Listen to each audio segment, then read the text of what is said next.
Bali Partai Buruh. Saya ingin menambahkan yang mengapa kita mengapa kita berkumpul hari ini. Saya membuka kembali lembaran bahwasanya kita sungguhnya sudah berkumpul bersatu dalam satu front selama ini dalam melawan Undang-Undang Cipta Kerja. Dan saya menempatkan Undang-Undang Cipta Kerja ini, dan kita semuanya saya pikir secara sadar bukan saja Undang-Undang Cipta Kerja ini mengatur soal ketenaga kerjaan ataupun soal buruh. Tetapi sesungguhnya di balik Undang-Undang Cipta Kerja ini adalah sebuah model ekonomi, suatu sistem ekonomi, satu paradigma ekonomi yang dibangun oleh pemerintahan Jokowi kemarin ini adalah satu model ekonomi yang neoliberal.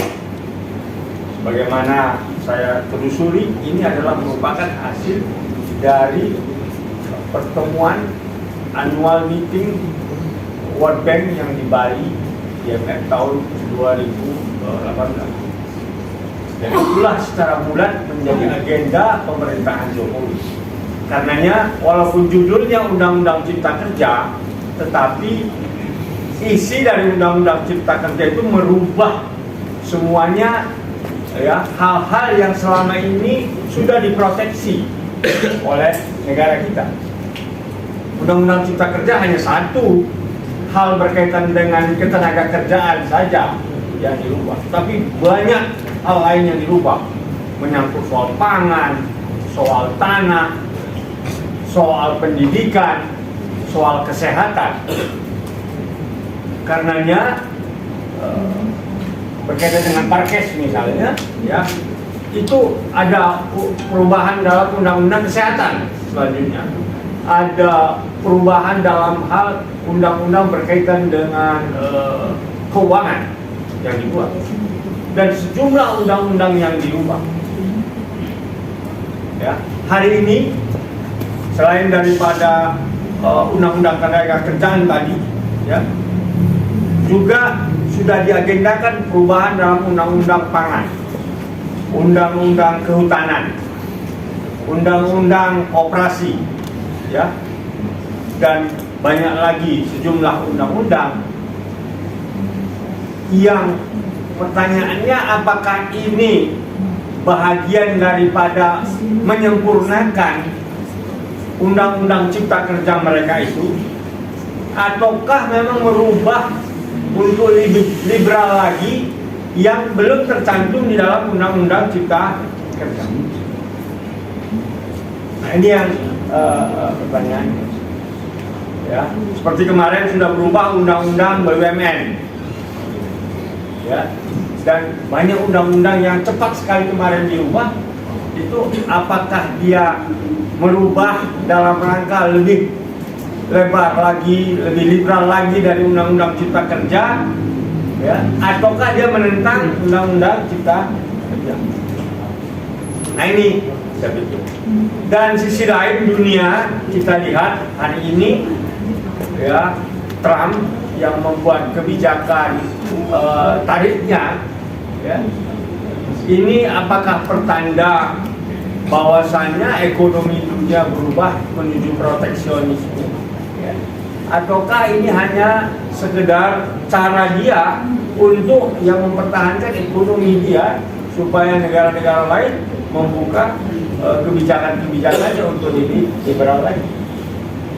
Nah, inilah saudara-saudara sekalian, saya pikir betapa pentingnya kita bersatu, ya, bukan saja katakanlah buruh, ya, kerja, tetapi saya menempatkan di sini petani, ya, karena kalau kita pandang persoalan ekonomi kita ini dan politik kita ini, ataupun katakanlah undang-undang ini hanya dilihat dari aspek petani saja, ya, apalagi nelayan dan juga pekerja itu sendiri, buruh, kita akan, ya, terbatas hal yang bisa kita ubah di negeri kita ini, ya. Saya izin agak sedikit menambah, ya. Contoh di Cina, kalau itu terjadi katakanlah penurunan industri, ya, terjadi gelombang PHK, para buruh-buruh di sana itu tidak katakanlah kesulitan mencari lapangan pekerjaan, tetapi mereka pulang ke kampungnya masing-masing dan mereka masih punya tanah yang disiapkan oleh negara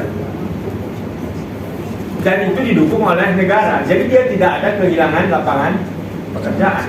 Tetapi itu bisa terjadi di sana karena memang reforma agraria, undang-undang tanah di sana itu memang menjamin kepada setiap pekerja itu punya tanah.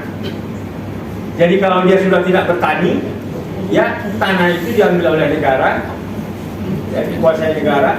Dan begitu dia mau bertani, dia akan bisa kembali lagi menjadi sebagai petani, punya tanah. Nah ini sebagai contohnya saja. Dan yang kedua, saudara-saudara mungkin tahu, terutama kalau di bidang ekonomi, di bidang pertanian dan perkebunan, ya, sesungguhnya yang menurut saya para buruh-buruh lain sebenarnya mengurus harian dari perkebunan itu. Kalau seandainya undang-undang agraria berubah dan undang-undang ekonomi berubah, saudara-saudara semua yang menjadi buruh di perkebunan itu bisa secara otomatis, secara langsung sebagai pemilik dari perkebunan itu.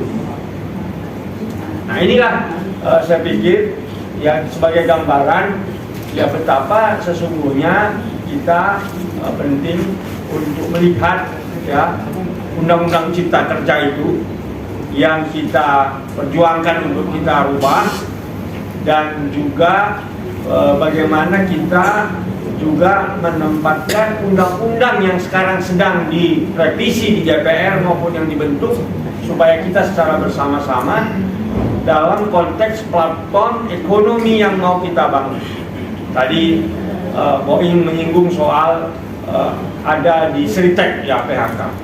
Kalau kita tempatkan ini dalam satu ekonomi Indonesia, konstitusi kita, ya suatu jalan yang normal kalau kita itu ya udah kita rubah jadi koperasi, kan gitu.